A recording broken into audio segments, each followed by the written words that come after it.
শেখ হাসিনা আরো বলেন যে আমাকে উৎখাতে অতি বাম অতি যান তৎপর আছে, এবং আওয়ামী লীগের নেতাদের মতে যে আমেরিকাকে এখনো সন্দেহের তালিকায় রেখেছেন প্রধানমন্ত্রী, কারণ আমেরিকার কত উপেক্ষা করে শেখ হাসিনা এই সংসদ নির্বাচন করে ফেলেছেন। এই কারণে ভয়ে ভয়ে আছেন যে আমেরিকা আসলে চুপ না, আমেরিকা আসলে ডিজাইন করতেছে, মানে কোন দিকে নিষেধাজ্ঞা দিবে, কিভাবে ফালাইবে, কিভাবে কি করবে, এটার একটা ছক সাজাচ্ছে। এবং নির্বাচনের আগে বিভিন্ন সময় সংসদে এবং সমাবেশে প্রধানমন্ত্রী শেখ হাসিনা কিন্তু বলেছেন যে আমেরিকা আমাকে উৎখাত করতে চায় এবং ষড়যন্ত্র চলতেছে। বিদেশ ভয় কাটছে না সরকারের, এটা দেশ রূপান্তর পত্রিকার একটা খবর, আমি দেখি আপনাদেরকে দেখানো যায় কিনা। বিদেশ ভয় কাটছে না সরকারের, আমেরিকাকে সন্দেহ, আওয়ামী লীগ নেতাদের মুখে ষড়যন্ত্রের শঙ্কা, শ্রম আইন সহ নানা বিষয়ে আমেরিকা তৎপরতা এবং বিদেশ নিয়ে নানা অপপ্রচার। তো এই খবরটা আমাকে একটু চিন্তিত করেছে যে আসলে সরকারের কেন বিদেশ নিয়ে ভয় কাটতেছে না। দর্শক, আজকে আমি কোনো অতিথিদের আমন্ত্রণ জানাইনি, আপনারা ইচ্ছা করলে আমার অনুষ্ঠানে অংশগ্রহণ করতে পারেন। আপনাদের গুরুত্বপূর্ণ মতামত অবশ্যই জনগণের শোনা দরকার, যে আপনারা কি মনে করেন। আমি এসব বিষয়ে আলোচনা করব। তো আমি শুরুতেই একটু খবরটা আপনাদেরকে পড়ে শোনাই, সেটা হচ্ছে যে আওয়ামী লীগ নেতাদের মুখে ষড়যন্ত্রের আশঙ্কা। তারা বলতেছে যে মানে এটা দেশ রূপান্তরের খবর, দ্বাদশ জাতীয় চালনা করতেছে আওয়ামী লীগ, তা না চতুর্থ মেয়াদের প্রায় 4 মাস অলরেডি শেষ হয়ে গেছে, কিন্তু দেশে বিদেশি নানা সংখ্যা দূর হয়নি সরকারের। এবং সম্প্রতি দলটির শীর্ষস্থানীয় নেতাদের বক্তব্যেও বিষয়টি বারবার আসছে। খোঁজ নিয়ে জানা গিয়েছে যে আমেরিকাকে এখনো সন্দেহের চোখে দেখছে আওয়ামী লীগ সভাপতি শেখ হাসিনা, এবং সরকারি দলের নীতি নির্ধারণী পর্যায়ের একাধিক নেতা দেশ রূপান্তরকে বলেন যে আমেরিকার অবস্থান এখনো পরিবর্তন করতে পারেনি আওয়ামী লীগ, এবং আমেরিকা এখনো নানা রকম সুযোগ খোঁজার অপেক্ষায় আছে বলে মনে করেন আওয়ামী লীগের নেতারা। তারা বলতেছেন যে শ্রম আইন সংশোধন, অর্থনৈতিক অঞ্চলগুলোতে ট্রেড ইউনিয়ন চালু করা সহ কূটনৈতিক দিক থেকে সরকারকে চাপে ফেলার সুযোগ খুঁজছে মার্কিন যুক্তরাষ্ট্র। এবং গত 7 জানুয়ারি দ্বাদশ জাতীয় সংসদ নির্বাচন ঘিরে আওয়ামী লীগ সরকারের উপর আমেরিকার ব্যাপক চাপ ছিল। সুষ্ঠু, অবাধ ও অংশগ্রহণমূলক নির্বাচনের প্রত্যাশা জানিয়ে দেশটি নির্বাচনের আগে প্রায় 2 বছর ধরে সরকারের উপর নানা রকম চাপ দিয়ে আসতেছিল। এর মধ্যে উল্লেখযোগ্য হলো গত বছর মে মাসে বাংলাদেশের জন্য নতুন ভিসা নীতি ঘোষণা এবং সুষ্ঠু অবাধ নির্বাচনে হস্তক্ষেপের জন্য দায়ী ব্যক্তি স্বজনদের যুক্তরাষ্ট্রের ভিসা না দেওয়ার ঘোষণা দেওয়া, এবং এরপর বছরের শেষের দিকে ন্যূনতম মজুরি নিয়ে পোশাক শ্রমিকদের সহিংসতা বিক্ষোভ, সেখানে পর জানেন যে কয়েকজন মারাও গেছে। তখন আমেরিকা নতুন শ্রমনীতি ঘোষণা করে, যেখানে বাংলাদেশের শ্রমিক নেত্রী কল্পনা আক্তারের নাম উল্লেখ করা হয়েছে। তো আওয়ামী লীগের কেন্দ্রীয় বেশ কয়েকজন নেতা এবং 2 জন মন্ত্রী দেশ রূপান্তরকে বলেন যে আমেরিকার নানা তৎপরতা রয়েছে বলেই আওয়ামী লীগ সভাপতি সহ দলটির শীর্ষ নেতারা নানা আশঙ্কার কথা এই জন্যই বলে যাচ্ছেন।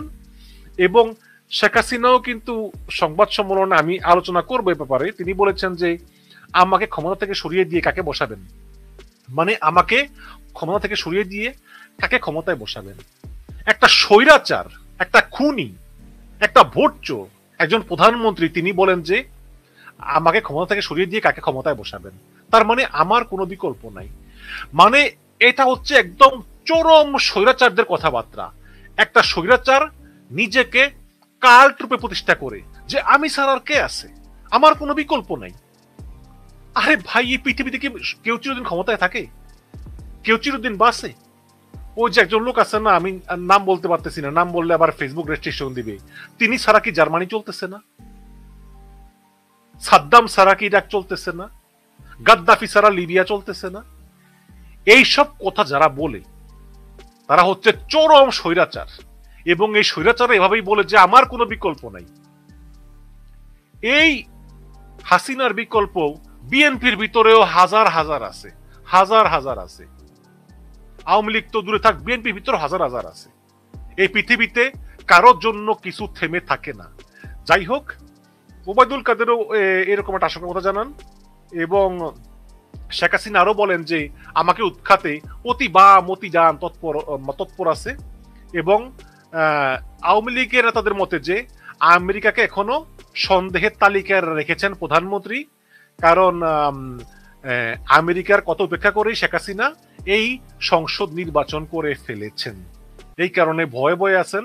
এবং নির্বাচন তফসিল ঘোষণার দুদিন আগেও কিন্তু নির্বাচন নিয়ে আওয়ামী লীগ, বিএনপি এবং জাতীয় পার্টিকে নিঃশর্ত সংলাপে বসতে চিঠি দিয়েছিল আমেরিকা, কিন্তু আওয়ামী লীগ এই কথা না মেনে, আমেরিকার কথা না শুনে নিজেদের মতো নির্বাচনের পথে এগিয়ে গিয়েছে।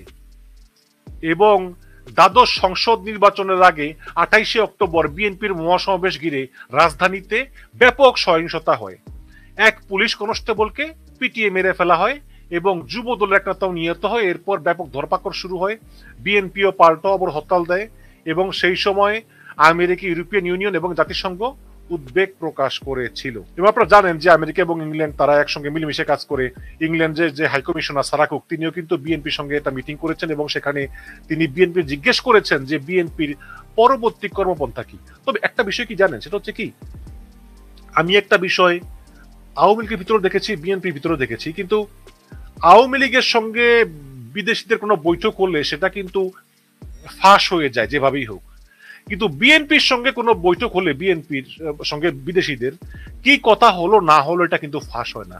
জনাব মির্জা ফখরুল ইসলাম আলমগীর, আমির খসরু মাহমুদ চৌধুরী, তারা কিন্তু কেউই কোনো কথা বলেন না। এই যে ভারতের সঙ্গে এতগুলো বৈঠক হলো, এটা কিন্তু আমরা বিএনপি কোনো নেতার মুখ থেকে শুনিনি।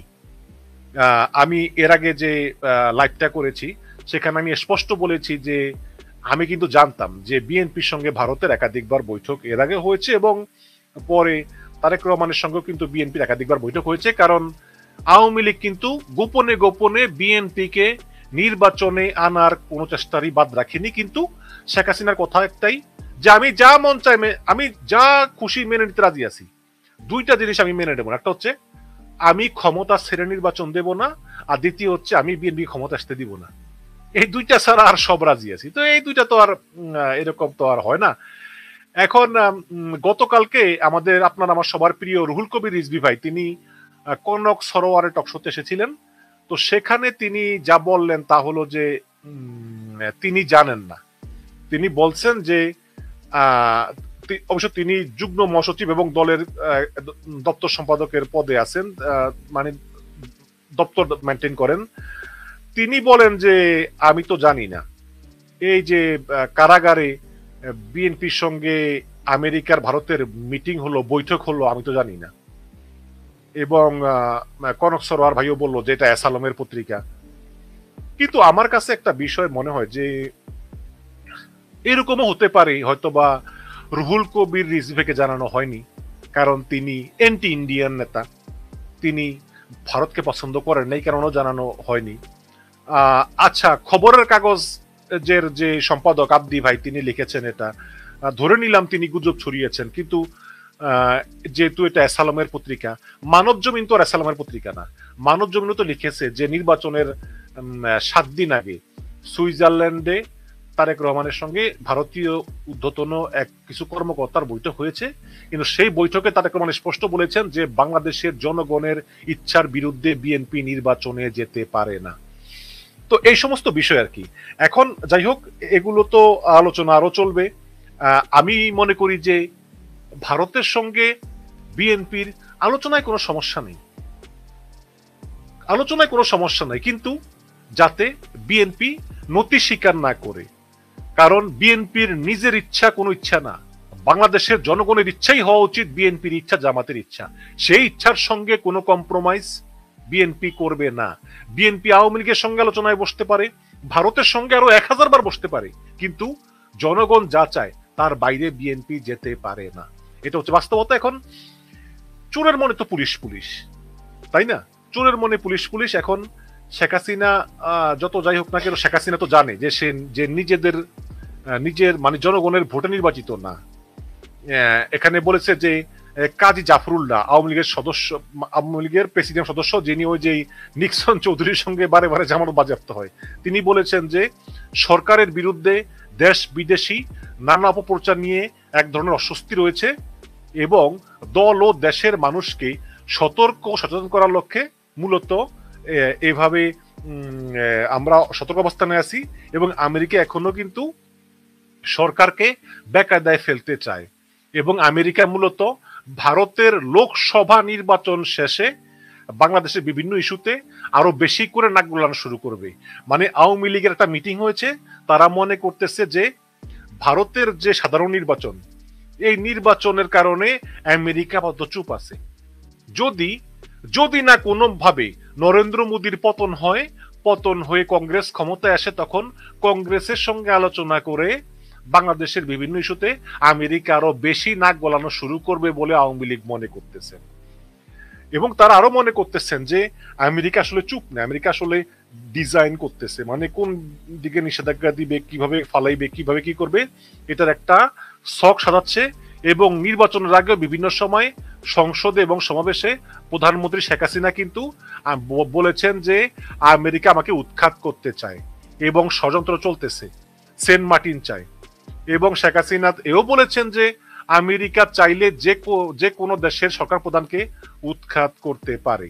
তো এবং আরো বলেছেন যে আওয়ামী লীগের নেতারা যে শেখ হাসিনা সর্বোচ্চ চেষ্টা করেছেন আমেরিকার মন জুগিয়ে চলার জন্য, আমেরিকা বাগানোর জন্য, কিন্তু এখন পর্যন্ত আমেরিকার বাঁকা চোখ সোজা করা সম্ভব হয়নি। আমেরিকার মানে যে মনোভাব, সেই মনোভাবের পরিবর্তন করা সম্ভব হয়নি। তো এই হচ্ছে গিয়ে বাস্তবতা। ডলারের দামে রেকর্ড, কার লাভ কার ক্ষতি? দীর্ঘ সময় ধরে চলমান ডলার সংকটের মধ্যেই দেশে একদিনে মার্কিন মুদ্রাটির দাম রেকর্ড 7 টাকা বেড়েছে। ডলারের ব্যাংক রেট এখন 117 টাকা, যা খোলা বাজারে আরও বেশি। এর ফলে ডলারের বিপরীতে টাকার মান কমেছে 6.3%। আমদানির জন্য এলসি খুলতে গেলেও এ দামে ডলার মিলবে না বলে মনে করেন আমদানিকারকরা।